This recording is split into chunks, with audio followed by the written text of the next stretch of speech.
majority. How many people use it daily? How many people have never used it? And how many people are slightly excited but also afraid of it? I'm putting my hand up for that one. It's a little bit both. Well, we are super blessed this morning to have Jesse Snyder here giving a presentation that he put together for Microsoft. I think Microsoft paid him big bucks to come and put this presentation together. And he's going to be sharing all of his wisdom with us about AI law, licensing, copyright, what it's looking like as it's shaping up for the future. Yeah, all right. So let's put our hands together for Jesse Snyder.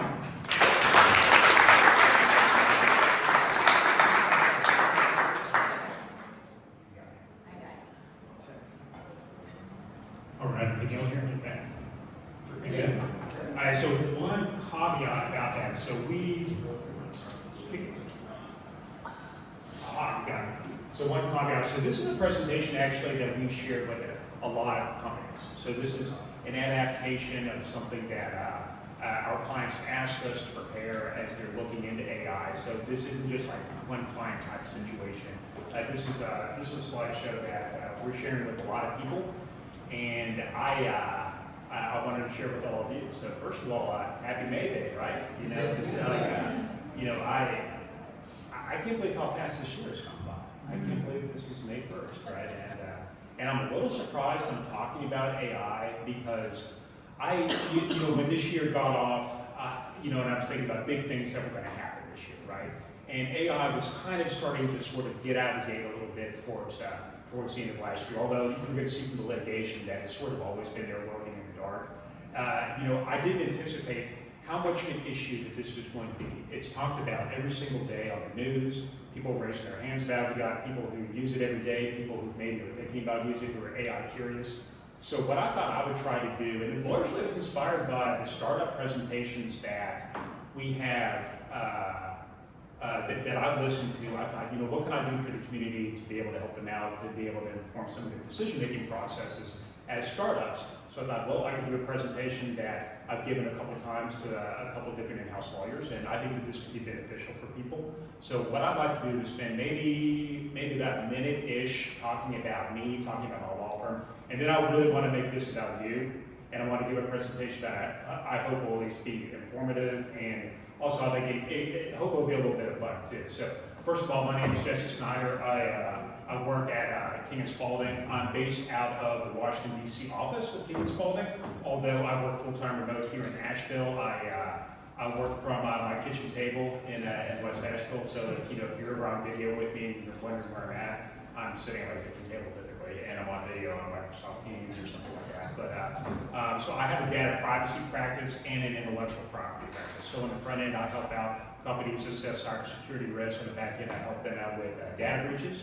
And on the IP side, I help out portfolio management, and I also help out with litigation as well. And that covers all the disciplines with intellectual property, patents, trademarks, copyrights, trade secrets. So that's a little bit about me. So King Spalding, we're a large international firm. We've got about 1,300 lawyers and just over 20 offices worldwide. And I'm proud of my firm. I think we're pretty good. But you also don't have to take my word for it. American Lawyers said that we were the law firm of the year last year, and my partner Sally Yates out of the Atlanta office, she won Lawyer of the Year last year as well for her work with the women's national soccer team, and the report that came out that I think that I'm sure a lot of you are familiar with. So that's about me, that's about my firm. Now I'm going to turn it over to you because I really want this to be about you. So this is a legal presentation that is directed towards lawyers, and I'm aware that this is predominantly, maybe almost entirely a non-legal audience. But there's a lot of, there's bright lights in this room, and I listen to you all talk. You all are smarter than lawyers. You all are going to get this. I'm going to have to do, I think, a little bit of tutorial work to get you up to speed on some of the litigation, but I think you're going to grasp it really quick. But I'll also say this. If I'm saying something that is just utterly not making any sense at all, wave your hand, and I'll back up the bus, and we'll just get started again, and we'll get this right for everybody. So let's rock and roll. All right, so here's what we're going to talk about today. We're going to talk about AI. We're going to talk about the litigation that has happened, including a recent update that I had to do actually yesterday afternoon. I had to send to Erica an update on the presentation. And we're going to talk about some recent guidance from the Copyright Office, Patent Office, as well as just some practical considerations, because this is an audience where people are working for companies, but also they are owning companies as well. So, there's a lot of things to consider. Okay, so here's artificial intelligence, and here's its basic precepts. And I think people know this, but it's sort of helpful to maybe kind of think about what it is exactly. So here's what generative AI is when we're saying it. So what you've got is it's a system, it's a model, it's an algorithm that digests data. And when it's digesting data, it's looking for patterns and it's looking for relationships among the data. And then based on those patterns and based on those relationships, ultimately what the hope is with generative AI is it's going to generate new content, wholly new content that hasn't been produced before. So when we're talking about AI, that's really it. It's just going through data, figuring out relationships, figuring out patterns, and then generating content based on those relationships and based on those patterns. So you can use this in a lot of different ways. And this is, like I said, this is a presentation that we've given for a while. So some of these slides are like, well, yeah, no, that makes sense. Like text, video, I got it. But at the time when we were given this, last summer, a lot of this stuff was new, and and a lot of people don't realize that there's a lot of AI emphasis that's being given towards drug discovery too. So there's a lot of different uses for this. Okay, so everyone talks about machine learning and what goes into machine learning. So machine learning is nothing more than feeding the algorithm data. Feeding the algorithm data so that the algorithm can get comfortable with the data, so it can discern patterns, so it can discern relationships. And what the ultimate goal is, again, is generative, to create new content, not old content, but new content. When we're talking with our clients about ways to design generative AI models, and when we're talking about ways to design algorithms that will work for what they're ultimately trying to achieve, this is a lot of the stuff that we talk about. And and I don't know if this has ever really kind of been broken down for folks, but you've got the first thing that you're going to do is you've got these nodes. And the nodes are more or less like the ingredients in the recipe. So your nodes are like your data inputs, right? It's also like your weights, your biases, as well as like functional applications related to like the inputs themselves.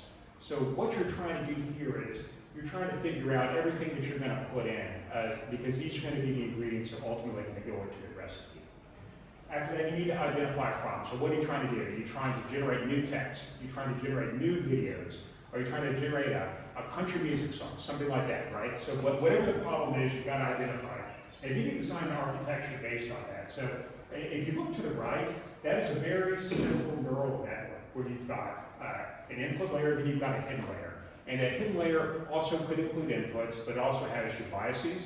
It also has your weights, and these are things that, and we see this because it's been public, because there's been backlash depending on the company with like some of the AI output that's been generated. But depending on how you dial in your biases, depending on how you dial in certain parameters, and weights, you're going to get a different output. So part of the process behind the hidden layer is to figure out exactly the sweet spot so that when the output comes out, and you can have multiple layers, the output is something that the user wants, and the user can say, oh, this is an acceptable answer, this is reasonable, this makes sense.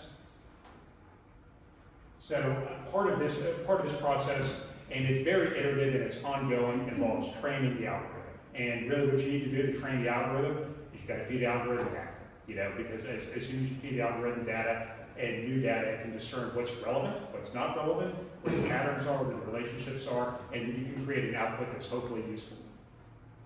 So a lot of it also gets into looking at outputs before they go out, evaluating them, and also fine-tuning things, because these are things that a lot of money is being spent on this, and judging by the hands that were raised about this, like people are using this thing. So there's an invested interest to try to get this right.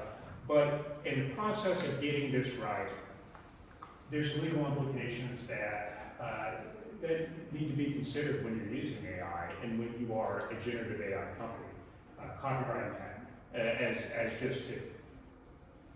So here's the uses, and so So I gave a very formalistic definition of generative AI, and your mileage may vary. Like you may have like a tweak to it, but that's largely what it does. But like I like to think of AI, at least as it's being used right now, as efficiency shortcuts. So like probably a lot of you when you raised your hand, like you were thinking, okay, like what am I using AI for on the regular? It's to save me from having to type an email for 5 minutes or something like that, because AI can do it for me, right? So that's where a lot of people are saying, oh, like I can, AI can do this for me, so I can focus on something that's a little bit more time consuming. So there's that, but also there's all kinds of stuff. You can integrate it as a tool within a company or within a business. You can also prompt engineering, you can prompt drug discovery, so there's a lot of stuff going on.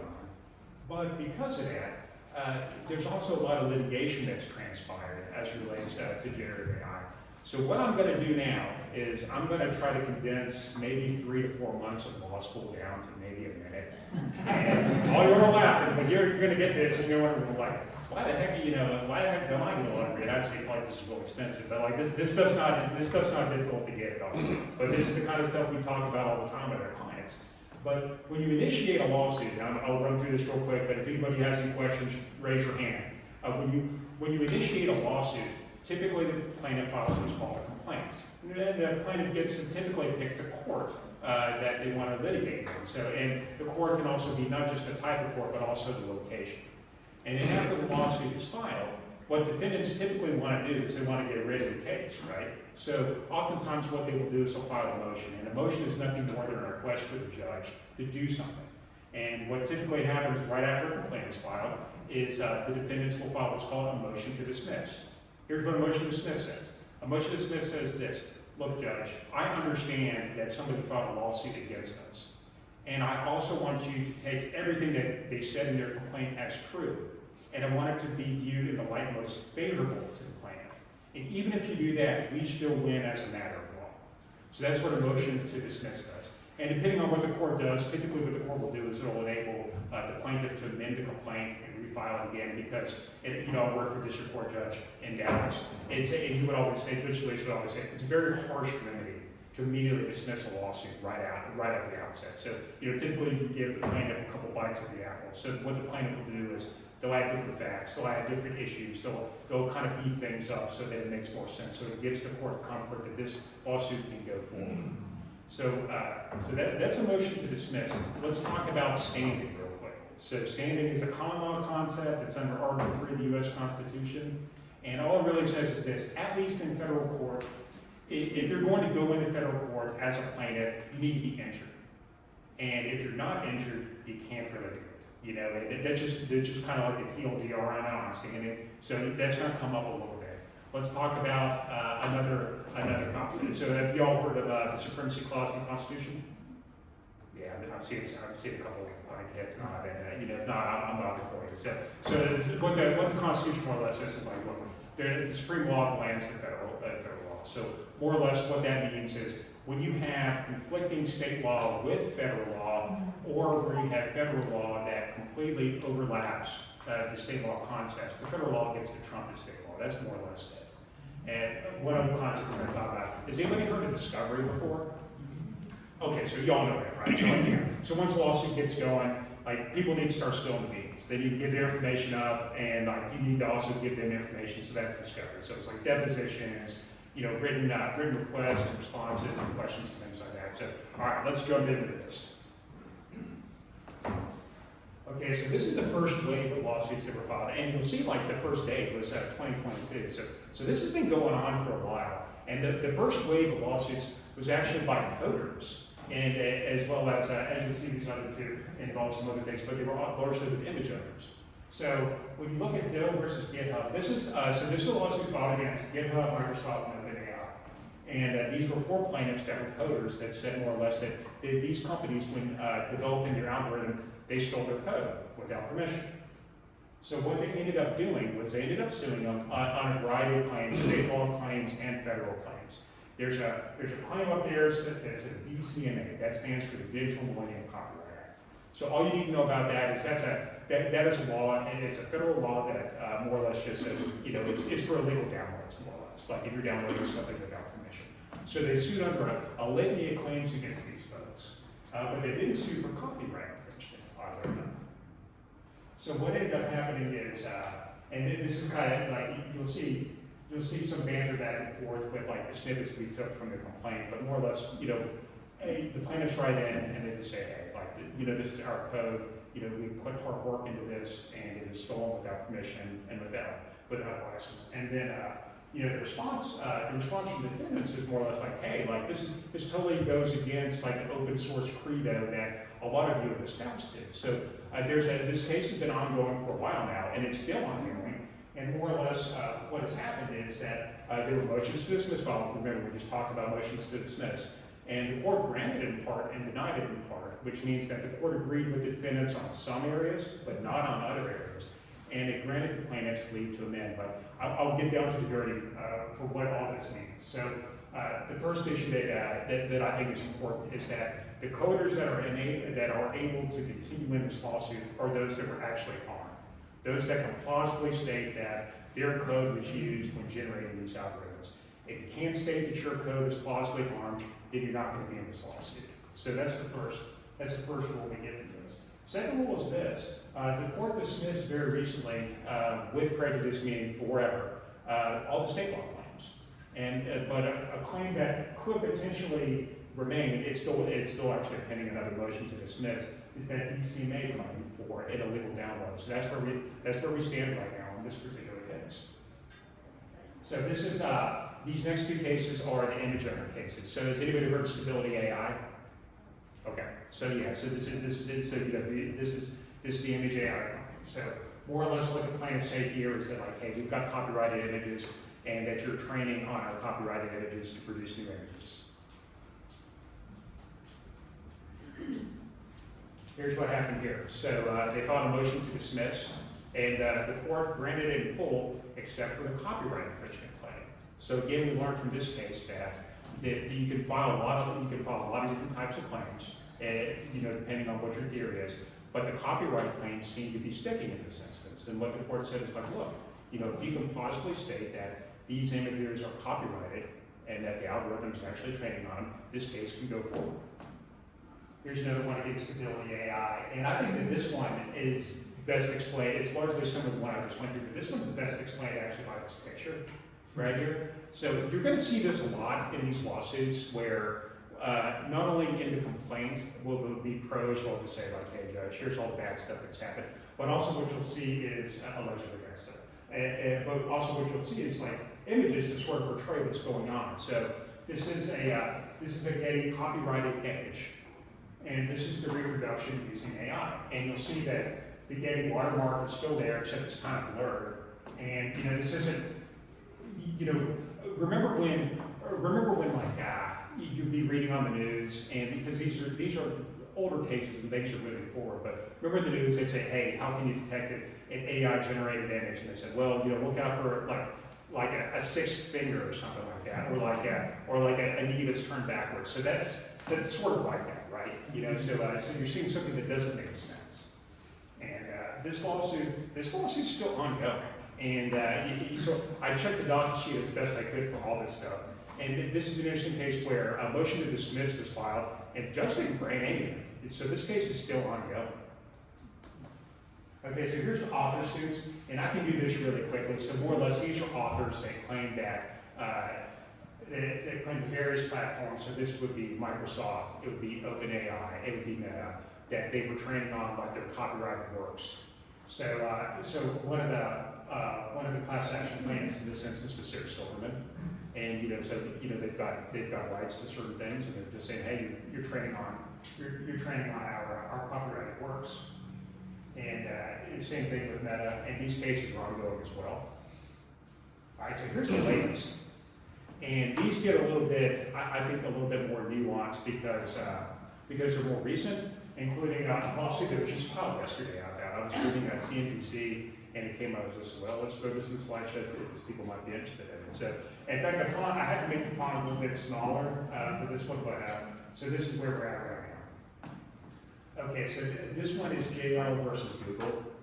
And JL versus Google is kind of interesting because what they're saying more or less is they've got a ton of claims, it's filed in California, and they're trying to certify, are y'all relatively familiar with class actions? Mm-hmm. Okay, yeah, so they want to certify a class that's an internet user class which I guess would probably be all of us, right? And also a copyright class, and it's not too hard to get a copyright either, but they want to certify these classes, and they want to bring this lawsuit against Google, more or less just say, hey, we've got sensitive, protected information that is being used to train this algorithm. Also, we've got copyrighted information, and you should be held accountable for it. So they've got various theories related to it, so like invasion of privacy, larceny, conversion, negligence, and Google filed a motion to dismiss it as still pending.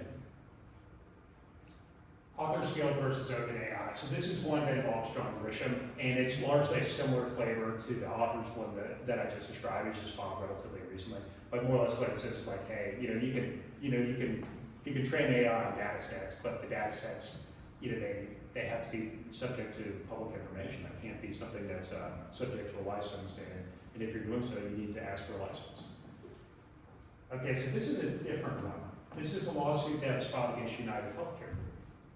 And what it's saying, and this is a lawsuit that's saying that it arises from the use of AI to decide medically necessary care. And again, like you've got like an amalgam of like sensitive information that they're alleging is being used to train the AI algorithm. So this is one of those it's the first one against a healthcare group.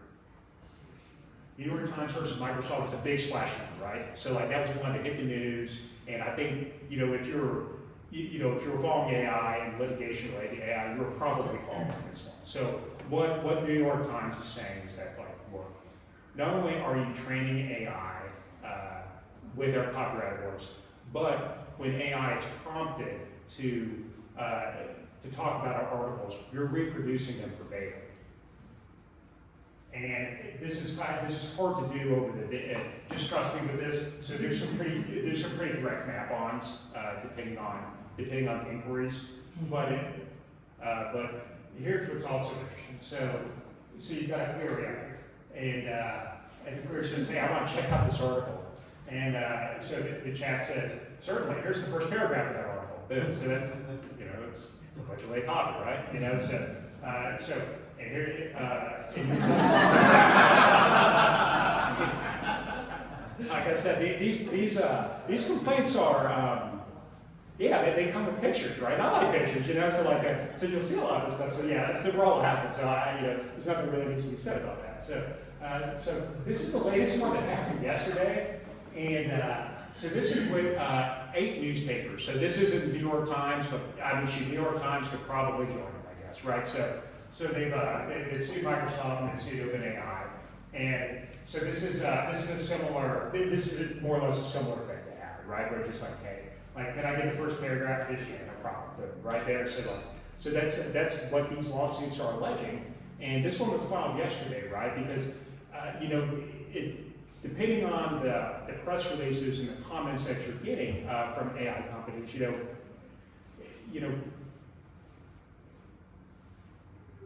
I guess I'll just say this, there's as much as things are changing, there's still these are very, very difficult issues to work through, of course. So, and this lawsuit is filed yesterday. Okay, so I want to thank you all for bearing with me through all this litigation. Did any of that not make sense? Okay, yeah, I thought so. I didn't think that this was a. You got a question, Steve? Yeah, I'm just curious. So AI is a tool that people can use for doing good things and for doing bad things. In these cases, people are using AI to do things that would go against copyright infringements, recognizable that the business or the people who are infringed upon or can't get anything from the people who actually did the acts. Is it just the case that they're going to go after the larger organization because they provided the tool? It's the same thing as the issue with guns and people having accidents. If I were a fortune teller, I wouldn't be long, right? But but I'll say this: so passive typically prologue, and so think about Napster, right? Remember we're all downloading Napster, there's allegedly, right? No one's been anything. I'm on video, and I'm not, but you feel it. So people downloading songs, but you weren't the one. So you were actually correct, alleged infringer in that case, but you weren't the one that was sued. It was Napster, and it was sued for contributory infringement. So I think. There's always the prospect that something could happen, but I think, and we're going to talk about this a little bit more. I think it just comes down to risk tolerance in a lot of ways, but I But certainly the targets of these lawsuits right now are larger companies, you know. I don't think anybody can suggest otherwise. Yeah. How does the little guy afford to litigate the big guy in these types of cases? So I represent a lot of big guys, I represent a lot of little guys too, and it's different, and I think, you know, there's different models that can be used for financing litigation and things like that. You know, some attorneys take things on contingency fees, so, you know, I think access to courts won't be an issue in this particular situation. So like I think there's a larger conversation about that, but I think in this instance, there's gonna be attorneys that are gonna be available to help out with that, I think, without much question. Yeah, Will you be talking? sir? No, I wasn't sure who was first before. Yeah, rock and roll. Okay, we'll microphone that. The one with the microphone. I got some important stuff to go through too, so like, you know, we can say those questions too, like that. Jesse, I'm just curious, will you be talking about the implications for developers using AI in the tools they're developing? So I think, so we'll talk about that sort of at the back end, but, you know, so I think, in fact, I will answer that, but I got a slide on that. Like, how about that? Like, because it's towards the end, but yeah, any other question on the litigation? I have a question about the United Healthcare one, right? Yeah. Can you shed a little more light on that one? You had a little bit of information up there, but you kind of breezed over it. That seemed like the outlier compared to some of these other ones. I'm curious to know more information about the United Healthcare suit. So I think it's pretty complex, and there's a lot of there's a lot of years that are going into it, and I think I could probably talk to you about it for maybe 30 minutes, and maybe in the interest of time, Ben, I'll send you some information on that. But the complaint's out there, but yeah, this lawsuit's ongoing, but more or less it's a class claim that there's a breach of contract, breach of covenant of good faith that they're dealing. Those are all state law claims, you know. So that's what it's getting into there, and it's getting into personal sensitive information that's being trained. So like that's kind of the gist of it, more or less. Do you think that the use of artificial intelligence by lawyers helps level the playing field so that the sole practitioner can come up against King and Spalding, and when you flood them with discovery, they can analyze it and so that they can evenly compete with you in a lawsuit? So I think that's a good question. I think that you know, I think these tools have always been there. You know, for a lawyer, I mean, there's always been forms that have been used before. You know, so like to that point, you know, I think that you know, I think it's always been there. Like, and you know, I think we're pretty good, but you know, but lawyers are creative, they're resourceful, and you know, they didn't necessarily need AI to, you know, to do a lot of that kind of stuff. I think initially, and a lot of them probably, if you talk to them, they probably say, oh, I've been using very, very similar iterations of the same thing for years now. So I think in some ways, because you know, we're talking about these being like efficiency skill sets, I probably an attorney's already got that in the tool bag. You know, they just kind of dusting off with the litigation. One thing I do want to kind of highlight with this is that all of these cases that we've talked about are at the trial court level, right? So these are all super open issues. So we don't really know how things are going to go down. I just kind of gave you a preview into the things that are being filed and the things that are being argued. But we don't really know what's going to happen. So once they go up on appeal, things can move a little bit more quickly. And you know, a lot of people say, oh, well, we got to wait on the Supreme Court to wait on this. But this is going to be one of those things that takes time. You know, because ultimately there needs to be a judgment, then the judgment needs to be appealed, and there has to be an appeal after that. Then the Supreme Court's got to decide to take it. So we're kind of in a position where there's a lot of open questions, and just because a motion to dismiss wasn't granted doesn't mean that it ultimately won't be. But once the evidence comes to light, so these are issues that are very live, you know, and I don't think there's a lot of clear-cut solutions. So what I'd like to do now is, and I think that this would be practical, is give you updates on the Copyright Office as well as the U.S. Patent and Trademark Office. So real quick, Schoolhouse Rock. So so everyone knows there's like Article 1. What's the Article 1 branch of government? Legislative branch. Legislative branch. There we go. Okay. What about Article 2? Executive branch. You got it. You nailed it. And then Article 3 is the. Okay. So these are Article 2 executive agencies. So these, the Copyright Office, the U.S. Patent and Trademark Office, they all roll up under the president. eventually, like at which you got to go through things. So these are all executive agencies. So what do executive agencies do? You know, when like you'll see, like if you follow me on LinkedIn, I'll say something like, you know, like this executive agency put out a rule, or they're proposing a rule, or something like that, or they're proposing a regulation. So rules and regulations, those are laws. All they are is that they're just promulgated by an executive agency as opposed to legislature. So these are things that people have to abide by, unless they're challenged in court. So here's the deal with copyright. So the Copyright Office and courts have long held that you have to be a human in order to obtain a copyright. So you can't be like an animal. That was something that came out. Like I remember the monkey selfie. Yeah. Yeah. So like the monkey couldn't get it, sadly, but so it's got to typically be human. So AI kind of adds a ripple to this. Like, so what do you do with AI when a human's using AI? And they've got 4 parts that have sort of, I think, teased this thing out. The first one happened in 2022. There was a 2-dimensional artwork that was reproduced here. It was called the Recent Entrance to Paradise. And so when this copyright application was filed, there was no allegation that a human did anything with this. So the Copyright Office rejected it and said, no, AI can't just produce something and you can't obtain a copyright for it. You got to do something. So here's part 2. Have any of you ever heard of Zartha of the Dawn? Okay, I'm seeing some people say yes. I'm seeing a lot of people say no. So I did before this presentation. So I have to learn what Zartha of the Dawn is. And it's a comic book that Midjourney ultimately was a part of to create the images. So I think this is Zartha. I'm assuming it's Zartha, or something like affiliated with Zartha. But I think it's probably safe to assume that. And it's the comic book, right? So these were images that were made by Midjourney, and someone sought the copyright, Zartha of the Dawn. So what happened here is that the Copyright Office ultimately rejected the copyright registration. What they said is that, look, the things that you can't copyright actually have to be something that the human did, not something that the AI did. So if there's anything with that comic book that you've done and not AI, go for it, rock and roll, copyright it. If not, it's not going to work. So here's part 3. Part 3 was something that came out just last year on guidance. So this is official guidance from the Copyright Office. So what the Copyright Office more or less said is like, look, in order to get a copyright, it has to be something that is created, that's produced with tangible media.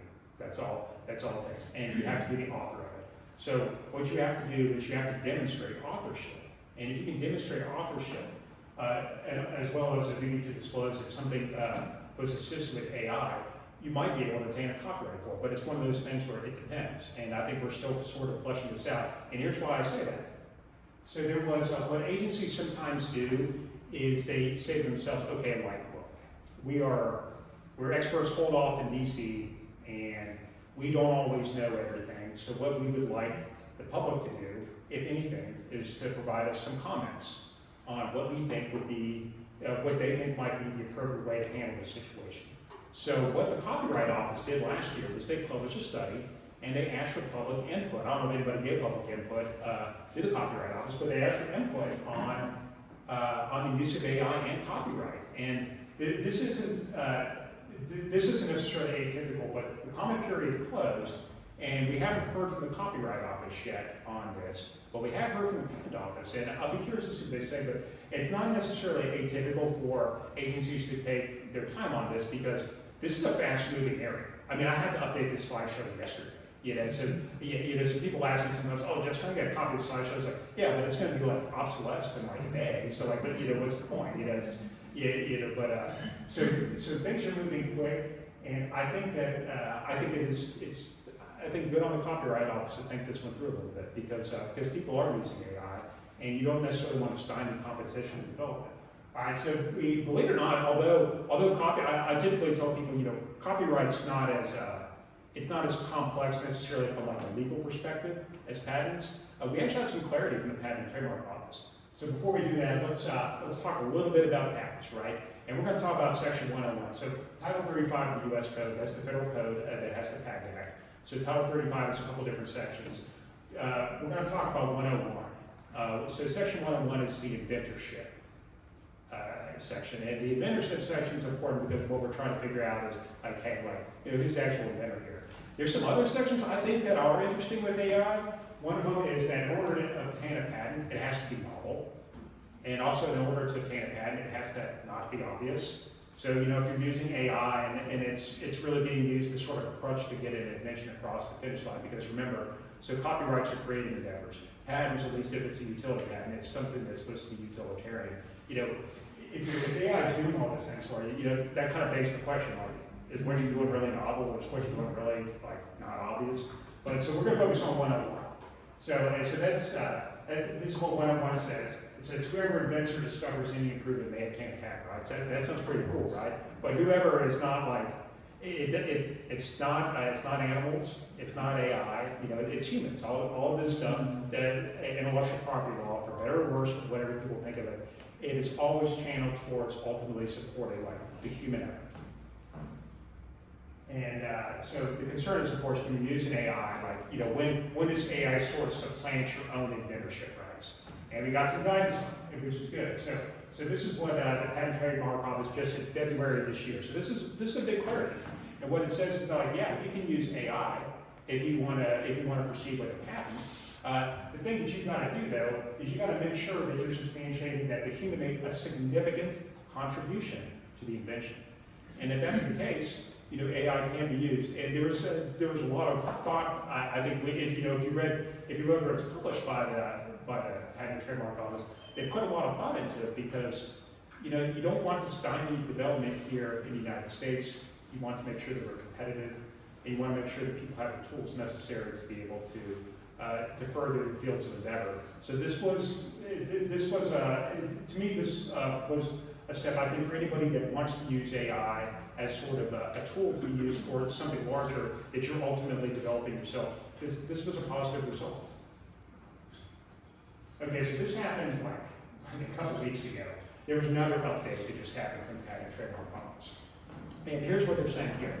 And this more applies to folks like me that are representing themselves, you know, that are like some patent agents, those that are actually prosecuting patents before the Patent and Trademark Office. Although I'll say this, like anybody can prosecute their own patent. You know, you just gotta, you gotta pay it, and you can do it per se. But there's what the copyright or what the patent office reminded people is that there's a duty of confidentiality with your client.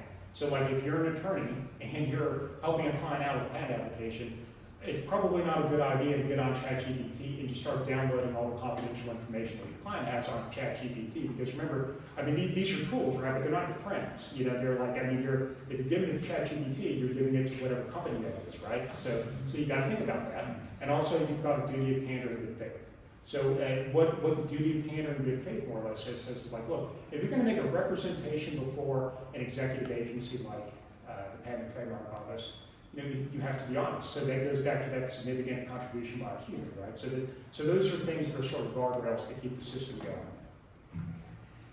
Okay, now let's talk about some business stuff. I'm going to try to do this real quick. I've been talking for about 40 minutes because I want y'all to ask some questions. But so a lot of the things that we've touched on, I think it just comes down to what you're willing to accept. AI has actually changed me as a lawyer in a lot of ways. And it's because I mostly work with in-house counsel. Rarely, I do represent some startups that where I'm working with like non-lawyers, but I'm talking lawyer to lawyer almost all day long. And AI has forced me to become a lawyer that says yes. And that's what, I feel like that's what my job is. My job is to say yes, you can do this, the business can do this. But what I also say is that you just need to understand what the risk is. And if you think the risk is worth taking because the business benefit, the competitive benefit completely outweighs the probability that something really bad is going to happen, then you should rock and roll and do it because AI is uncharted water. So I just went through those litigations. All of those are ongoing. They're not on appeal yet. So there's a lot of open questions, right? So when you give presentations like this, people typically want that like the firm answer, right? They want to know for certain. And unfortunately, there just isn't a lot of certainty in that. And there probably won't be, and people have just got to be comfortable with that. And you got to take reasonable steps, and you got to know what your risks are. So here's some things to think about. So from those cases, what did we learn, right? So plaintiffs typically are able to get through. They got to be heard, right? But also, like these copyright claims seem to be sticking with courts. You know, they seem to be taking a look at it. I mean, you all laughed at that reproduction. You know, so like there's like, I mean, like, yeah, I mean, you're all talking about it, right? So like, you know, so these copyright claims seem to be sticking. You know, there's some issues with ownership as it relates to IP. So, and this is just fanciful, but like, let's say you get on like a chat, and you're like, okay, hey, I want you to design for me, and this is like, yeah, I actually, you know, I don't think the guardrails will enable it to happen, but let's just say, I want you to design for me the world's best nuclear reactor. Boom, you get like a nuclear reactor. Let's say you got the money to do it, right? Your neighbor can also do it too, right? You know, so like, what's the big benefit if the same query produces the same result, right? You know, and a lot of these things are different depending on where you're at. So when we talk about like drug discovery and things like that, you know, a lot of the companies that are doing that, I mean, they're using their own information, right? So like, you know, so they're able to really kind of do things in a way that is non-public, that it gives them a lot of agility. But you know, if you're using, you know, but if you're just using public information, I mean, you know, like it's questionable what the competitive advantage is.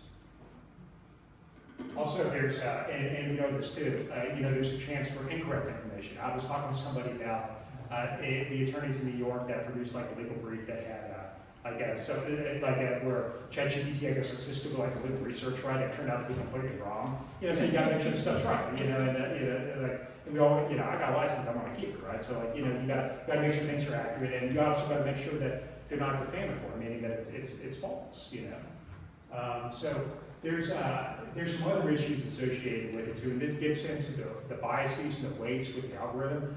But there could be negative public reaction depending on like what the output is, you know, and that could cause products to be put back on the shelf and reevaluated. So there's a ton of things to consider. And also, if it's consumer facing, you've got all kinds of issues. What I'd like to talk about, because I think this might resonate with some of the business owners here. So if you've got like a platform where customers are, or consumers or clients are posting things, and AI is involved in the process, there's an interesting issue, and it's this. So there's this federal statute called the Communications Decency Act of 1996. And that federal law is credited with being what gave birth to the internet. And the reason is because it in large part, it immunizes platforms like Meta, you know, Facebook, that are more or less just a platform where content is ultimately posted. And it said, like, look, if somebody posts something that's false, if it's misleading, if it's unlawful for whatever reason, you can't sue Meta, but you can sue the person who actually posted it, right? So that enabled a lot of things to happen on social media that wouldn't have happened otherwise. So what's interesting about that is the theory behind it is like, well, the platform is not the one to generate the content. The platform is not the one, it's the user that gets it. So that's your Section 230 defense.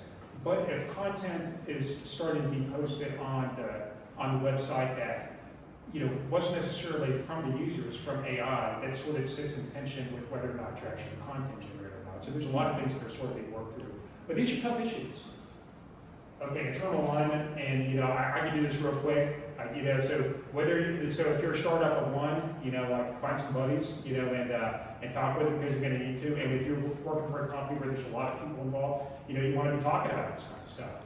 And you know, depending on what you're trying to do, you know, you want to identify your AI uses, and you want to identify, like, you know, what risks you're willing to take and what the perceived benefits might be. You know, one thing I do want to note at the end is safeguarding trade secrets and confidential information. So, like I said, like these companies aren't your friends, right? I mean, like when you're typing things in, if it's confidential, if it's a trade secret, it's going to undermine. If you ever need to prove that it was a trade secret or if it's confidential, that's going to undermine the whole concept right there. You know, so you've got to be careful about that. So you know, if anybody works for KFC, like, yeah, so like, you know, and you're trying to figure out like what's a more efficient way to create the recipe for KFC, don't put that recipe in the chat box, right? You know, like you want to keep that sucker secret, you know?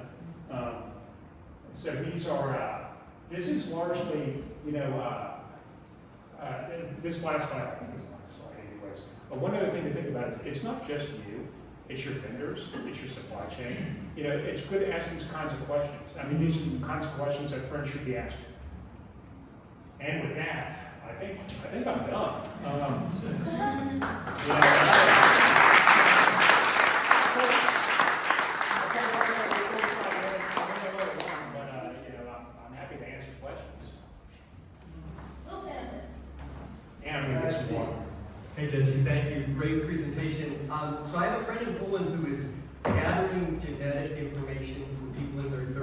try to build cures for them when they're in their 50s. And I'm just curious, in this country, have we seen any copyright or lawsuits around genetic information? Most of what we talked about in terms of copyright was words and images. Yeah. I'm wondering if there's anything related to genetic material in that. I haven't seen any, that doesn't mean that they're not. You know, so those would be pretty splashy. But there might be something out there, but I'm not aware. But, you know, a lot of that stuff too, so, you know, kind of where we're going back to, so like, when you're talking about your agreement risk, if you are using your own data and you own that data, I mean, your risk really gets minimal. You know, so for a lot of that genetic kind of research, a lot of that genetic testing, it's from the company's own, it's from their own like research. They're just speeding things up. So that might be why, but I haven't seen it. But that doesn't mean that there is a lawsuit out there. Awesome. Thank you. Oh no, thank you. Hey, thank you very much for making me think. I've created an original concept business, and if I type into chat, like, oh, what's the best way for me to do a coffee cupping? Am I compromising my business by saying, this is what I do in a chat GPT? Like, am I giving away my own original concept by asking chat GPT something? Like, how do I protect what I created? Okay, so that's a good question. So like, I think you kind of have to decide also like, you know, which you want to give up and which you want to protect in some ways. But so the way copyright works is this, because I think that might be where you're going with it. So it's got to be something that's creative, that's reduced to a tangible medium. So if you've already done that, arguably you've already got copyright interest associated with it. So just because you've got, so a good example would be like, you know how sometimes people register copyrights and sometimes they won't, but you know, I mean, you've got a copyright as soon as it's reduced at that point, you know. So you know, it's just a question of like what you want to do with it. So you know, I think it kind of I want to know a little bit more about what you're trying to do, but you know, if you've done something, but like rest assured, if you've done something that's creative, that's unique, and you're just kind of sharing it after you've already done that, you're probably gonna be okay. Okay, thank you. Oh yeah. So I can see how, like, fully replicating a copyrighted work is infringing the IP, but I forget what branch this falls under, but how does fair use play a role in, like, kind of muddy the waters? That's big time defense, and it comes up. So there was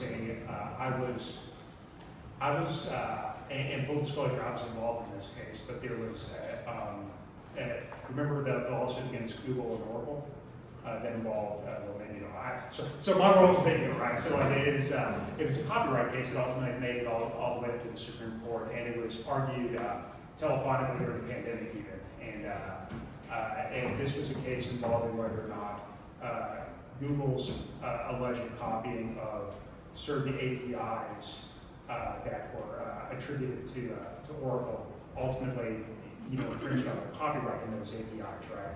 And so that was a big case on fair use, you know, and fair use is a defense. So if someone's going to sue you for copyright infringement, you can get some defenses. One of them can be fair use, and fair use is derived from the statute, but it's also derived from a lot of old concepts. And one of them is like freedom of speech, right? Because part of the copyright system is to reward creative minds, but also to inspire creative minds in a lot of ways. So you know, there's a four-part test, but a lot of it comes down to whether something's transformative or not. So, and you know, I think it's difficult to predict what's transformative or not. So Google search was transformative from those APIs with Oracle. But Andy Warhol's a good example. So Andy Warhol, the Prince prints he did, like the orange prints and all that. So believe it or not, he didn't have a fair use defense. When I can't remember the original author that photographed Prince was able to proceed against Andy. So it's at least at its foundation. So I think the fair use defense is a robust defense, but there's nothing certain about it. It comes down to what a judge might think. Hey Jesse. Yeah. So AI as an industry is like a freight train going forward. There are now college programs dedicated to AI and stuff. So when you have these lawsuits from these creators, they're seeking damages, but I'm unfamiliar with the exact details of any of these cases. Are any of them seeking injunctive relief? Because it's not like they're going to get damages in perpetuity. if they have injunctive relief, because it's not like the system can unlearn what it's learned. So like you can't put that toothpaste back into the tube. So how exactly are they going to, if they succeed on the merits of the case, how are they going to prevent their stuff from being infringed upon forever? Or like how is that going to work out? So there's always an opportunity to amend things, to adjust things, so that could happen. So there could be, you know, if there's a finding of infringement and a court deems it necessary, there could be like a permanent injunction maybe, but I mean, I think it's really preliminary to try to figure that out. But yeah, that's, what you just said is totally in play. It could happen, you know, but I mean, so the lawsuits that I just talked about, I mean, like only a couple of them are even in discovery right now. They're still battling out whether or not that these claims can even go forward in a lot of ways. So, but no, that's good thinking forward in a lot of ways. And you know, injunctive relief is a tool that can be used to, you know, to further vindicate rights. Jesse, my question is relative to the New York Times copyright. What's the difference between me asking AI something and then AI referencing a New York Times article versus me going to the library and reading the article in New York Times? Like, what are they? Are they saying someone should pay to read their article? Is that what the lawsuit is? No, good question, Chris. So in order to prove copyright infringement, you got to have a valid copyright registered, and then you have to show that somebody is copying your copyrighted work without permission. So if you go in the library, take a look at those books, you know, you're reading something with permission. So what they're saying is that this reproduction of the text is done without permission. Okay, thanks. Yeah, that's a real good question, because I probably should have said that first, but that clarifies. So all this stuff is premised on like, look, we got value here, we've copyrighted it, and you know, you're trained on it, but you're doing it without taking out a license or asking for permission. All right, I think we have time for one more question. Matthew, great to see you. Hey, great to see you too, Jesse. Yeah. So, can you speak at all to the history of copyright? Like, where did it come from? Why did it come about? I think we all have, you know, a common understanding of, oh yeah, it's wrong to infringe on someone else's ownership of their work. Right? But I imagine that there were some good arguments against even that argument in the beginning of when copyright came about. Do you have any historical perspective on that? Yeah, you know, so I do, you know, and you know, so I would have had a much sharper answer for you maybe 2 years ago because I was really pouring into it, but I can still do this. You know, so you know, these are old concepts. They come over from Europe, right? I mean, these are concepts where freedom of conscience, freedom of mind, freedom to be able to pursue the things that you want. You know, and when you do so, you know, you should be able to obtain some sort of property right associated with it, right? So these are concepts that came over, and you know, when the Constitution was composed in 1787, you know, one of those articles, and it was an article, I think it's Article 1, Section 8 of the Constitution. It empowered Congress with the ability to promote the useful arts and sciences through appropriate legislation. And what Congress did in that instance, because it just doesn't sit in vacuum under U.S. law, unless like you've got like some sort of common law thing, is they enacted a copyright statute, they enacted a patent statute, and U.S. law largely developed along those types of lines. And I think, you know, there's a spirited debate, particularly with like open source folks and people that are very entrenched in IP rights, and there's always going to be a tension there, right? And I think, you know, as best as the courts are able to do based on the laws that are in place, they've got, you know, you can bring a copyright claim in court, right? I mean, that's what these lawsuits are showing. But also, there's a ton of defenses out there. So these lawsuits, you know, they're moving forward, but you know, there's evidence that still needs to be gained, and there's a lot. These stories, okay, so no pun intended, right? But these stories, whether copyrighted or not, or whether GPT or generated or not, they're still being written right now, and we just don't really know how it's going to play out. But there is a tension associated with it. But just like many things, there's good claims that can be brought, but also there's robust defenses to be had too. All right, let's put our hands together.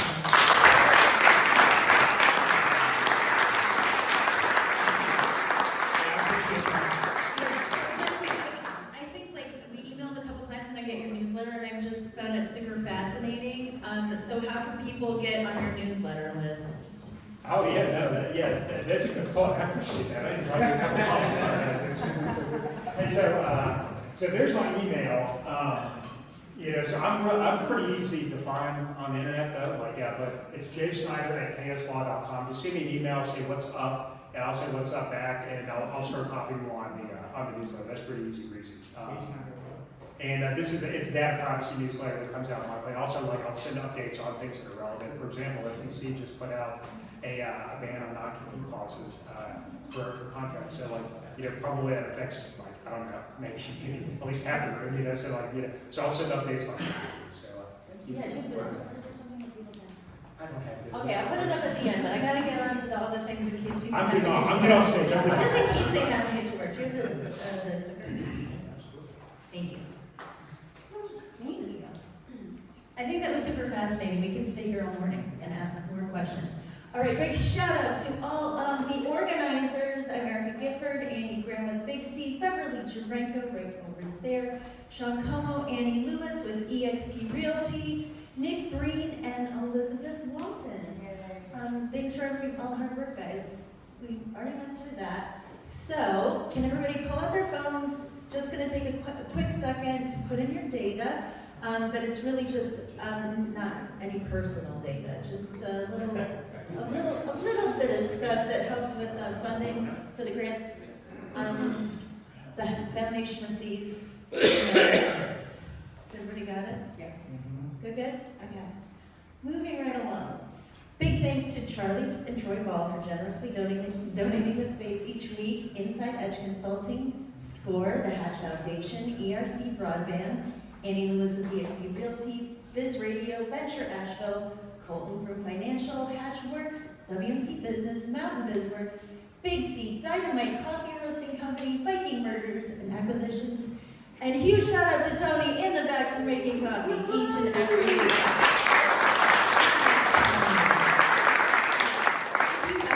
Do not take it to co-working. Do not take it outside of the doors. There's just a tray right over here. Put it there so we can wash it and have it for you next week. And we're kind of continuing on with this little AI theme. We have Rich Lowenberg, who started a company called Health AI. And it's going to be a really interesting one that comes next week. Also, with this AI theme, we are having lunch and learn tomorrow. It is right here at 11:30. It includes lunch for most Southwest. And it is going to be Matt Giangrosso of Ask Law. He's going to be discussing the future of law and AI and kind of how to use AI for legal advice in the right way. And then we have the WNC Business Showcase strategies for Devil's Foot growth. So this is sort of like a workshop of Devil's Foot, the company, and all the students are going to be kind of showcasing their strategies. And that is at 3 o'clock, and it is free. And then Cinco de Mayo. I was going to bring out one of the hats and do a little hat swap here because we're having Cinco de Mayo here on Friday, so it's really going to be Tres de Mayo. But we're going to have a average nacho bar, a queso fountain, and margaritas from Pirani, and they're going to be giving us all Pirani cups that have been mislasered. So it's always a fun time with stuff. And the Digital Nomads Improv Night is on the 6th. And that's right here at 6 p.m. So on the 6th at 6. And Shelly's leading it. So I think it'll be a great event. And then the National Speakers Association and Asheville Breakfast from the Rotary. Beverly can answer any questions you have about that. That is at AB Tech at 9 a.m. on the 9th. So 6th on the 6th, 9th on the 9th, and nachos on Friday. Thanks so much for coming. Oh, and the pitch party's happening in Brevard at the venue on the 14th. One last thing, we have a donut food truck across the street in the United Way parking lot. It is called New Moon Donuts. Yeah, and it's their first time coming out. So if you're hungry, grab a donut. And then Cheryl's going to be setting up shop in the lobby in a little bit. Thanks so much for coming. We look forward to seeing you next week.